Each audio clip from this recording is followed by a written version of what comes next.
Siphinde sinibingelele babukeli be-channel bese singakhohlwa ukubonga ukusubscribe kwenu, siphinde si-appreciate. That's a wow. Namuhla sekukaningi abantu ngizwa belokhu besho ama-comment ukuthi noma bebuza ukuthi yini eyenza induku ingavuki. Lento-ke ikabili, bathi yini eyenza induku yomuntu wesilisa ingavuki noma ezama ukuthola usizo kubantu besintu.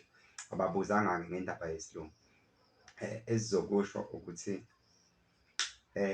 kuyenzeka kube izinto eziphathelene nezesilungu, kodwa angifuni ukugxila kuzona kakhulu ngoba ngiyayibona imibuzo ithi noma owahamba abantu besintu kodwa ungasizakali.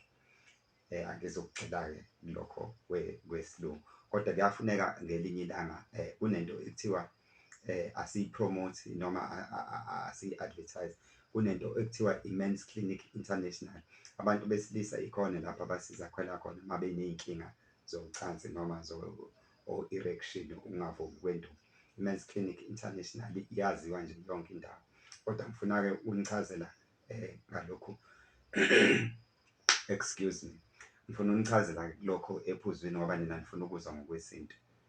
Kuyenzeka-ke ngokwesintu kunezinto ekuthiwa izimbiza ey'phuzwayo, ezinye ezokuchaza baye bethi abantu bayayiklina. Lezo y'mbiza ziyasebenza, ngifuna ukuqamba amanga, ziyasebenza nje kakhulu uma uthola umuntu okwazi ukuzenza.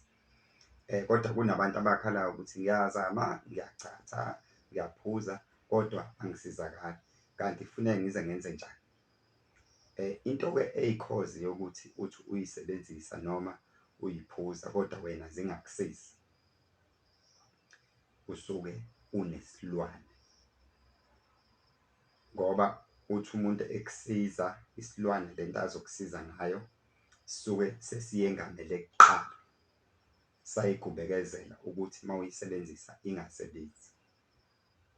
Ileyo nje ikhozi ukuthi ngoba into ubufakazi ukuthi uthole ukuthi abanye abantu osebenzisa nayo the same thing, the same material, bethi hayi i-right, beyincome, kodwa wena uphatheke kabi ngokuthi kuwena ayisebenzi, usuke ubelethiswe isilwane. Isilwane-ke senza iy'nto ey'ningi kumuntu phela, ukuze uma sishaya induku suke senzela ukuthi uxabane nomuntu othandana naye. Ngiyazi-ke umbuzo uzothi yini isilwane.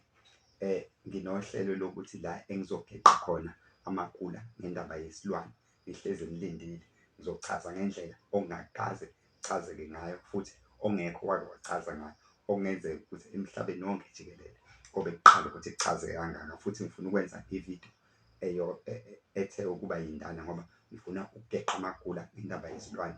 Abantu abaningi aba-understand ukuthi yini isilwane, sekuye kwenzeke nokuthi bethole sebedidwa ngento kuthiwe isilwane. Ngizochaza-ke ngendaba yesilwane, kodwa hhayi namhlanje. Siyabonga ukulalela kwakho, ukubukela kwakho. Ungakhohlwa ukusubscribe, ushare, ulike, ucomment.